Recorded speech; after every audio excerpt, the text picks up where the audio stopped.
Hello again. So, if you've seen the previous video, you now know how to start up this locomotive here and how to attach these things together. I've spent the past few minutes spawning and attaching the cars. Again, the feature using the brake and reverser makes it very fast and easy to attach lots and lots of cars to this locomotive. You'll notice though that because the locomotive passes down its braking power to each car as you add it, you will need to adjust for that when using the brake and reverser.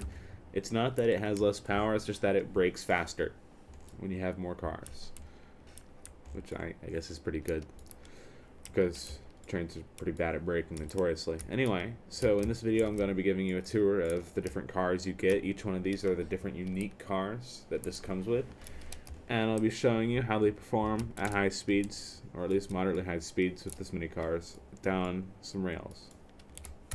So here we're in the main locomotive, like we had it last video. We're at full throttle now, leaving, and we'll go ahead and get started. So you want to close this exterior door in your thing, and now we're going to use this door. Opening it, we can now travel between. You'll notice these are carefully designed, these little walkways, so that you cannot fall off of them or get stuck in them. You can just run right across them usually. Now the cold car has a low headroom, so you need to crouch real fast when you go through. I didn't really have a choice on this one, and I just decided not to bother with it. But it looks good, that's what matters. So each car comes with an individual handbrake that will adjust this one car. It won't chain down. This brake only affects each car, and as you spin it, it spins this little wheel. Looks really cool. Anyway, that was the coal car. So nothing too special in that. Mostly it's just a hallway and a whole lot of coal so that this train can go wherever it wants, even though it's rather efficient. So these cars all come with key buttons to break the connection on them. That'll work for both sides of it. So our next one up here is the cafe car. This is one of my favorite cars. Over here on the wall you'll find a light switch. Pushing it once will activate table lights and accent lights. Again, will give you some of your hallway lights, and then for a third time you'll have all your full lights, and those just cycle like that. So we have some Lua stuff here to play around with, an actual register that you can tally up prices on, and some nice tables. These little hanging lights will actually swing when the train stops or starts to give it that nice aesthetic. It's really quiet. It's got heating, lots of fun stuff. A little microphone so you can talk through the intercoms. Moving back, we have, actually I'll leave these open, another handbrake obviously. This is the passenger car. It's kind of like, it's built off the same design as the cafe car, except the light switch is over here and the thing is full of seats. Passengers. It's pretty basic. I like to throw a lot of these in my trains. Obviously this one's a little weird because it only has one passenger car and then a bunch of extras. Moving back from here, these are where you go from what you would actually use to what you might just want for fun. For fun in Stormworks, a lot of people would probably like to have some storage, so I built a car out for storage back here. Nothing really too fancy. It's got lots of everything. If you need anything, lots of everything. Again, same car design.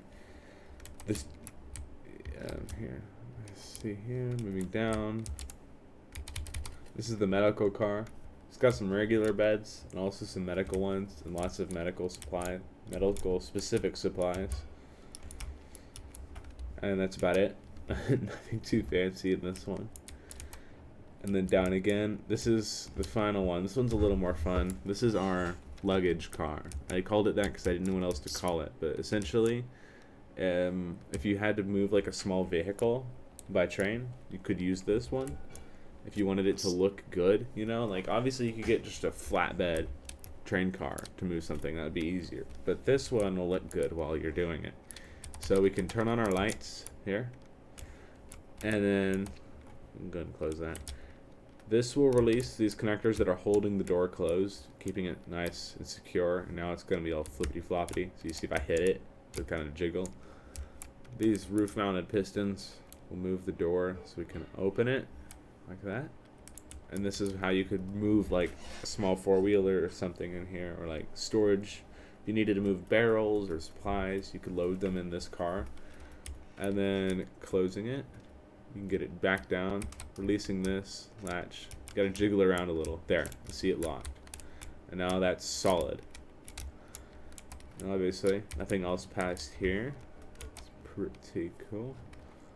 Just a nice little thing. You notice the tail light is on here on this one. So they're automatic signal lights that will, like, these ones will turn off the moment you connect these two cars. So they don't look stupid when you're driving at night. Speaking of driving at night, I'm going to flip time to night. You see how quickly and easily I can jump between these cars with those walkways? They make it safe and easy. They are proprietary, but they make it much safer and easier to travel between the cars. Alright, let's see here. Yeah, so we just turn it to night, get some nice visuals of what this looks like. It's a very aesthetically pleasing train, and that was kind of the purpose of it. So we're going to change it over to night. You see the cars light up. That nice glow. The cafe car especially bright with its table lights. It's a very good looking train. Let's see, I think that's about everything. If I turn on the parking brake, you'll see how we have anti-lock braking on these.